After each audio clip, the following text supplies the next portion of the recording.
बस हूँ जो तुम्हारी चाहत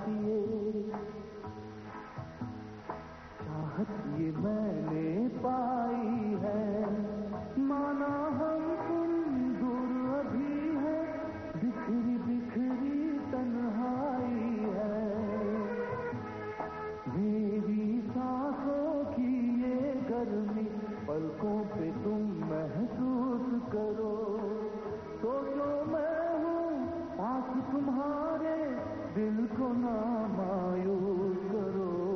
ऊपर अंबर नीचे धरती, बीच में है दिल के अफसाने। अफसानों में दर्द है कितना, प्यार के दुश्मन ये ना जाने। ऊपर अंबर नीचे धरती, बीच में है दिल के अफसाने।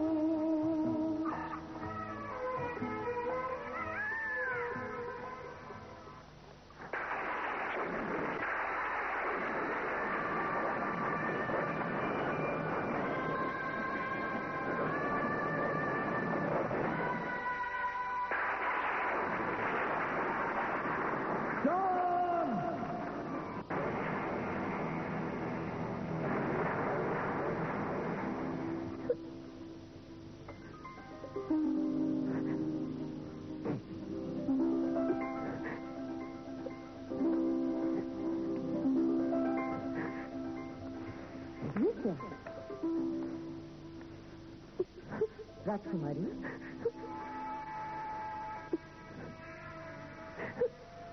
मेरी राजकुमारी का रंगीन चेहरा आंसुओं से धुलकर फीका पड़ता जा रहा है। अब तो न रोइए। बाहर तुम तो जानती हो मेरे दिल का हाल।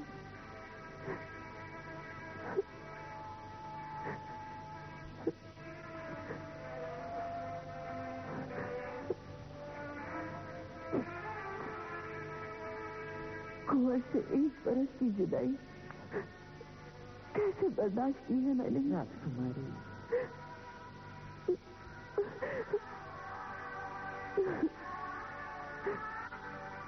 इन आंसुओं को बहने दो। शायद इसी से मेरा जी हल्का हो जाए।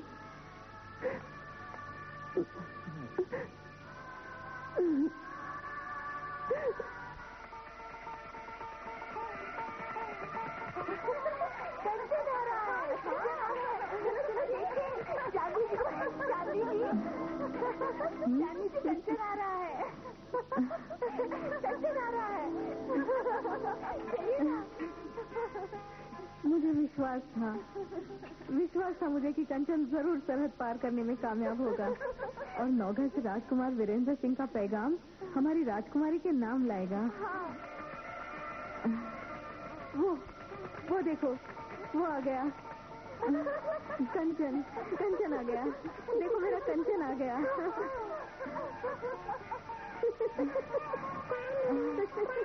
कंचन आ गया तू? चपला, केतकी, चपला, लगता है ये चांदनी की आवाज है। हाँ केतकी, लगता है कंचन आ गया है, जिसकी हम कब से राह देख रहे थे। कोई संदेशा लाया है? हो सकता है। चलो चांदनी, कोई संदेशा भी लाया है? हाँ, ये देखो। चलो राजकुमारी को जल्दी से खबर दे देते हैं। चलो।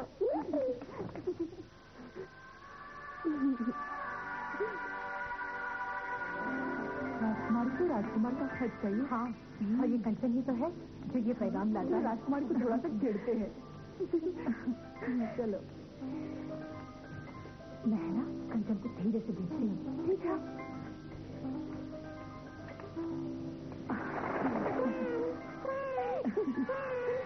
लीजिए राजकुमारी, आपकी आंखों का तारा कंचन आ गया और पैगाम भी ले आया है राजकुमार का। हर वक्त की हंसी अच्छी नहीं होती। लो, क्या दे राजकुमारी, कंचन या पैगाम? लो।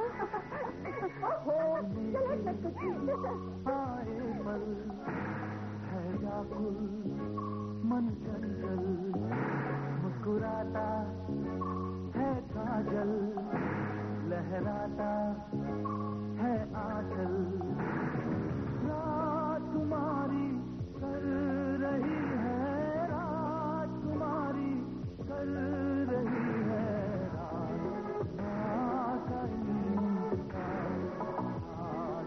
मेरी जान, अपनी जिंदगी से मुलाकात हुए 1 साल नहीं 1 सदी बीत गई है और हम गुजरे हुए वक्त के साथ हर पल मर मर के जीते रहे हैं।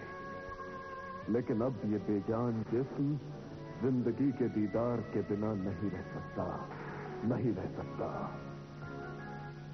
मैं आज ही सूरज ढलने के बाद अपनी जिंदगी को अपने गले लगाने ऋतुराज वाटिका में पहुंच रहा हूं। आप जरूर आइए।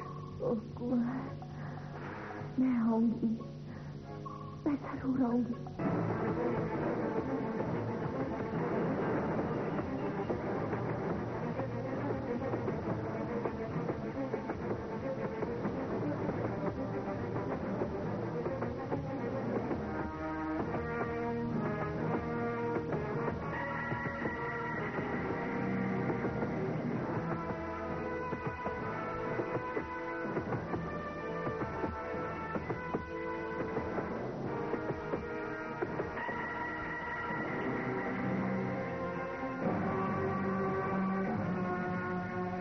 आपका संदेशा।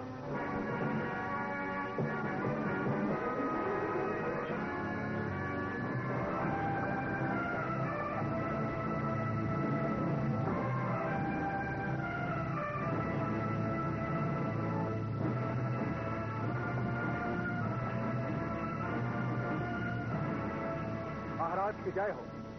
आपके हुक्म के मुताबिक मैं हाजिर हूं। तेज सिंह, हमें तुम्हारी फर्माबरदारी और अय्यारी पर नाज है।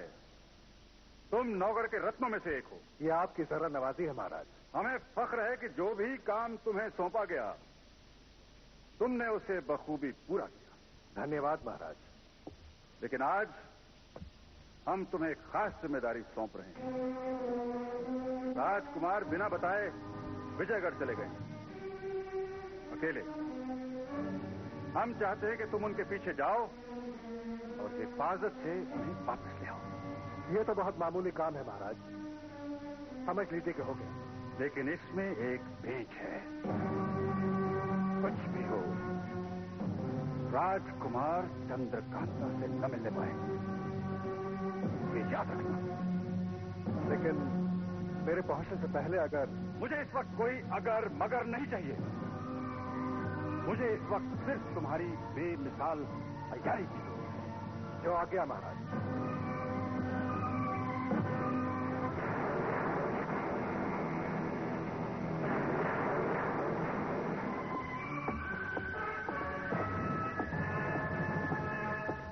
महाराज की जय हो। तुम लोग जाओ। महाराज, वीरेंद्र सिंह और चंद्रकांता आज तीसरे पहर वाटिका में मिलने वाले हैं।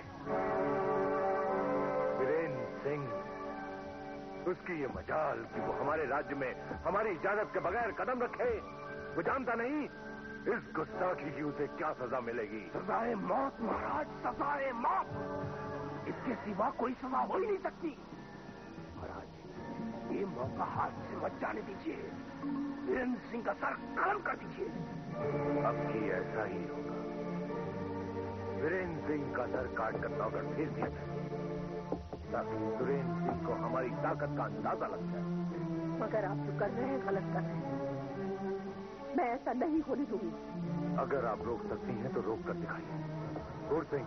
जी महाराज। सिपाहियों को हुक्म दिया जाए कि हमारे और तुम्हारे हुक्म के अलावा किसी का हुक्म ना माना जाए। जी महाराज। चाहे वो हुक्म खुद महारानी का क्यों ना हो। और ये भी कह दिया जाए कि हुक्म ना मानने वाले की सजा मौत होगी। कैसी आज्ञा महाराज। सबसे पहले चंद्रकांता के महल पर चारों तरफ से पहरा लगा दो। चंद्रकांता अपने महल से हमारी इजाजत के बगैर कहीं नहीं जा सकेगी। वाटिका के चारों तरफ सिपाही तैनात कर दो। बल्कि तुम वहां खुद रहो और जैसे ही वीरेंद्र सिंह वहां पहुंचे उसे तुरंत गिरफ्तार कर लो। जैसी आपकी आज्ञा महाराज। जाओ।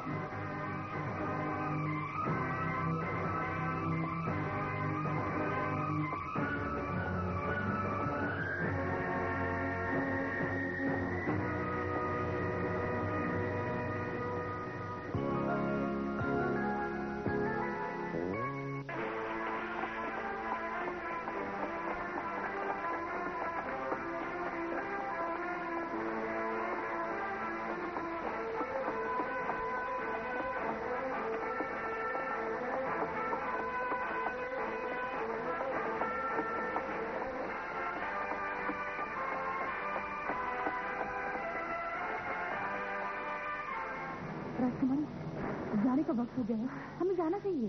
बाहर उसी सहारा दे, मेरा दिल बहुत जोर से धड़क रहा है। सुनो तो जरा,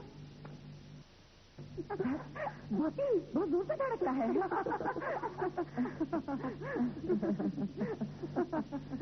आओ सैमी।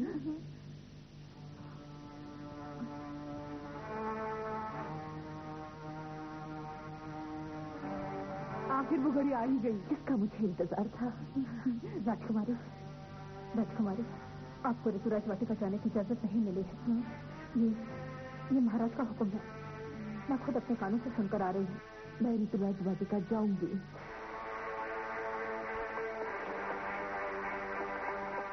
मैं इस आज्ञा का उल्लंघन करूंगी।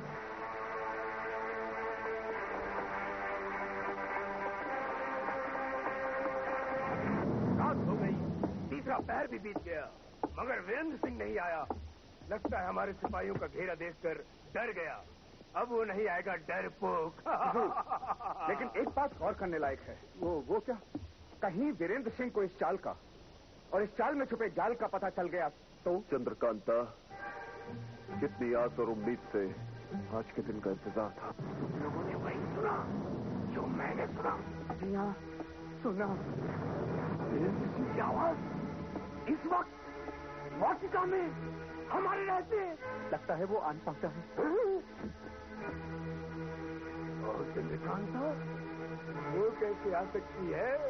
वो तो महल में कैद है। मेरी प्यारे कुंवर, आपके लिए सिपाहियों के कड़े पहरे तोड़ कर आई हूँ। सिर्फ आप। लगता है वो भी आ पहुंची है और आपके सामने दोनों की मुलाकात भी हो रही है। लेकिन इतने कड़े पहरे के बावजूद वो दोनों पहुंचे कैसे? चंद्रकांता, ये आज का तीसरा पहर हमारी जिंदगी का सबसे अहम पहर था, मगर क्या करें, दुश्मनों की वजह से देर हो गई। एक पहर तो क्या राजकुमार, आपकी चंद्रकांता के 7 महीने तक आपके लिए इंतजार कर सकती है। हुजूर, गिरफ्तार कर ले राजकुमार को। अभी नहीं, अभी नहीं। ये काम हम छुप कर करेंगे। मैंने कहा था ना, पूरी चौकसी और होशियारी से बिना आवाज किए घेरा बनाओ। सिपाही, सिपाही, सिपाही।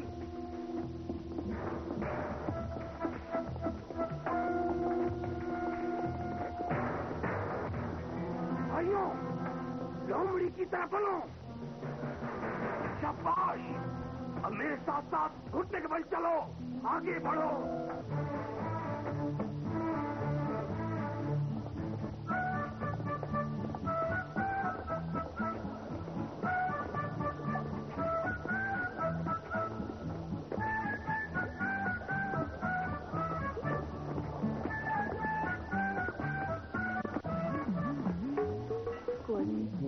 आप जल्दी लौट जाइए, वरना वो क्रूर सिंह महाराज को लेकर ना आ पहुंचे। आप मुझे नहीं, आप मुझे हैं। चंद्रकांता, तुमने इस मिलन की घड़ी में किस मनहूस का नाम ले लिया? देखो, चांद को ग्रहण लग गया, फूल मुरझा गए, परिंदे रो रहे हैं जैसे उनके माँ बाप मर गए। क्या करूं? मौत तो उसे आनी चाहिए जो हमारी मोहब्बत का दुश्मन बना हुआ है। मुझे तो उसकी शक्ल से नफरत है। ऐसी सूरत है उसकी जैसे भिखारी की फटी हुई जूती। फटी जूती। बाल तो ऐसे हैं जैसे किसी ने सर पर उल्टी झाड़ू रख दी हो। झाड़ू? उसके मुकाबले में आपका चेहरा कितना सुंदर है, जैसे सुबह का निकलता हुआ सूरज। अभी डूब जाएगा, फिर जंजीरों में जकड़कर महाराजा के दरबार में ले जाऊंगा। सिपाहियों! अरे, अरे, अरे मर गया, अरे मर गया, बचाओ बचाओ, मर गया, बचाओ बचाओ। वो मारा शिकार। नहीं मारा सरकार, ये तो आमिर है, अपना अय्यार। आमिर तो वीरेंद्र सिंह का है।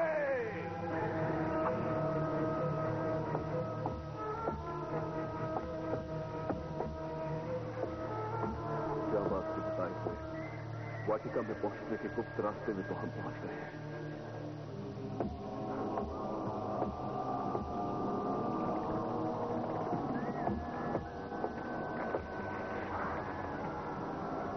मगर ये रास्ता तो खत्म हो चुका।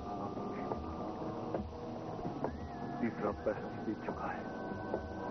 हमारे और चंद्रकांता के मिलन का दीप्या वो हमारे वियोग में पागल हो गई होगी। वो पुतला भी दिखाई नहीं दे रहा जिसके हाथों से फूल उठाते ही सुरंग का गुप्त द्वार खुल जाएगा। अरे कहीं ये वही पुतला तो नहीं?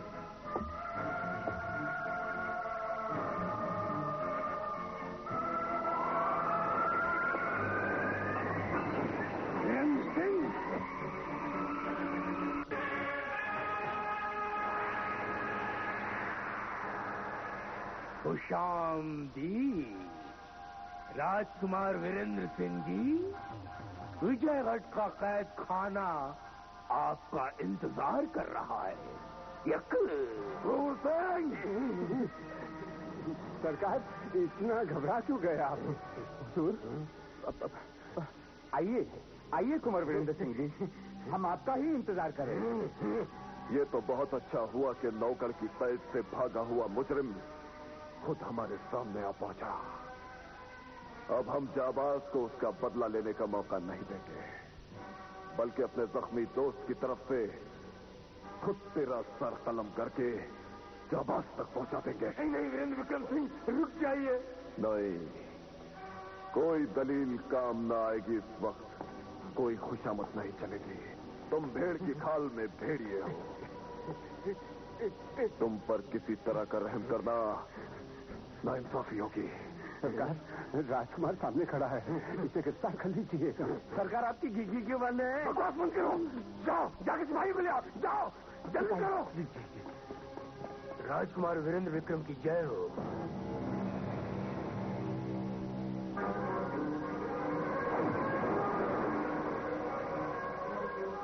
गुस्ताखी के लिए माफी चाहता हूँ राजकुमार।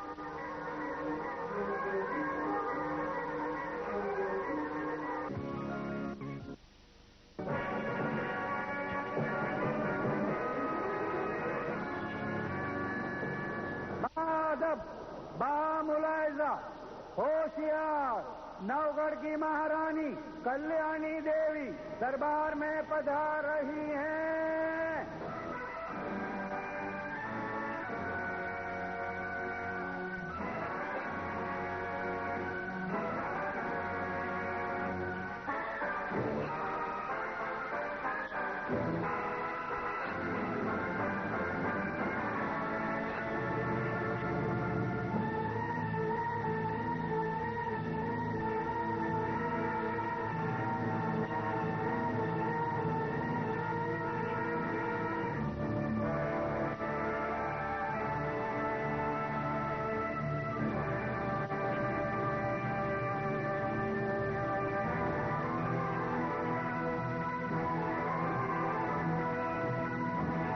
नवगढ़ महाराज की जय हो। नवगढ़ राज की यह महारानी जानना चाहती है कि आपने हमें दरबार में क्यों बुलाया है। उस अपराध का कारण जानने के लिए जो आपने किया है। दीवान जी, नौगढ़ की महारानी का अपराध बुलंद आवाज में सुनाया जाए। जो आज्ञा महाराज। नौगढ़ राज की महारानी कल्याणी देवी को महाराज ने हुक्म दिया था कि वो राजकुमार वीरेंद्र सिंह को विजय तिलक करके सुमेधा में बागियों की हरकतों को रोकने के लिए विदा करें। लेकिन महारानी ने राजकुमार को सुमेधा में भेजकर विजयगढ़ भेज दिया ताकि वो वहां अपनी प्रेमिका चंद्रकांता से मिल सकें। नौगढ़ राज के हितों और कर्तव्यों को नजरअंदाज करके महारानी ने एक महारानी न होने के बजाय कमजोर मां होने का अपराध किया है। हम पर लगाए गए इल्जामों का हम जवाब देंगे। धैर्य महारानी, आपको हुक्म दिया जाता है कि दरबार में आप अपराधियों की तरह खड़ी रहें।